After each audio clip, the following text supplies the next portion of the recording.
Një operacion I gjerë I Guardia di Finanza në Trieste, I koordinuar nga Prokuroria Antimafia e Milanos, ka çuar në goditje një organizate kriminale të specializuar në trafikun ndërkombëtar të drogës, ku sipas autoriteteve italiane rol të rëndësishëm kishin edhe shtetas shqiptar. Hetimi nisi pas një kontrolli rutinë në Latisana, pranë zonës turistike të Lignano Sabbiadoro, ku arrestuan 2 korrierë dhe u sekuestruan 2 kg marijuanë. Ky episod u bë pika e nisjes për zbardhjen e një rrjeti shumë të gjerë kriminal, që vepronte kryesisht në Lombardi dhe kishte një strukturë të mirë organizuar. Sipas hetuesve, organizata funksiononte si një grup profesionistësh të narkotrafikut, me një hierarki të qartë dhe me metoda të sofistikuara për të shmangur zbulimin nga autoritetet. Antarët përdornin platforma komunikimi të koduara, ndërronin vazhdimisht kartat SIM dhe telefona celular, ndërsa edhe automjetet zëvendësoheshin shpesh për të mos lënë gjurmë. Hetimet zbuluan se kokaina, marijuana dhe hashashi hynin në Itali përmes rrugëve të konsoliduara ballkanike, fal bashkëpunimit mes grupeve kriminale italiane dhe organizatave me origjinë shqiptare. Përveç importimit të drogës, organizata kishte ngritur edhe një serë në zonën rurale të Pavias,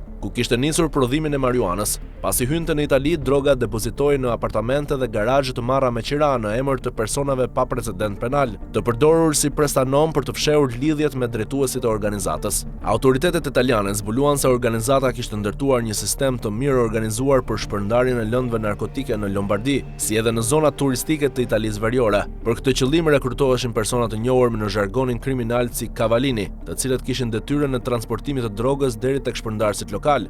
Brenda organizatës kishte një ndarje të qartë të roleve. Një pjesë e antarëve merrej me përgatitjen e dozave, ndërsa të tjerë ishin përgjegjës për shpërndarje në terren. Sipas hetuesve, rrjeti përbëhej nga shtetas italian dhe të rinj shqiptar pa precedent penal. Këta të fundit silleshin në Itali për periudha të shkurtra deri në 90 ditë, afati maksimal I qëndrimit si turist. Pas kësaj kohe ata ktheheshin në Shqipëri dhe zëvendësoheshin nga persona të tjerë me të njëjtin rol, një metodë që sipas autoriteteve synonte të reduktonte rrezikun e identifikimit nga policia.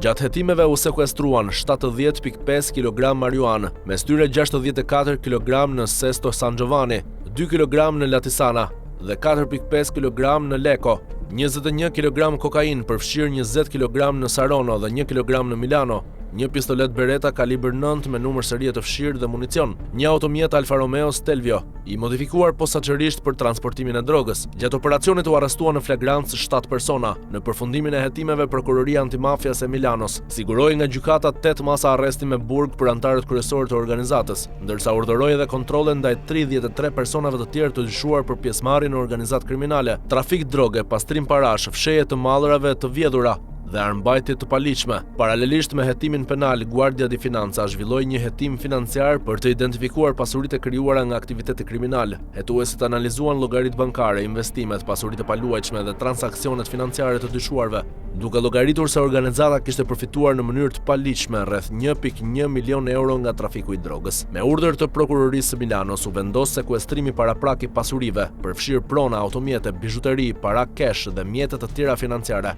Gjatë kontrolleve të fundit u arrestua edhe një tjetër I dyshuar për armbajtje të paligjshme. Autoritetet sekuestruan gjithashtu 7.2 kg marijuanë të paketuar dhe gati për shitje, 2 pistoleta me numër serie të fshirë, municion, 10 armë të ftohta, ora luksoze Rolex dhe shuma të konsiderueshme parash në euro dhe valuta të huaja.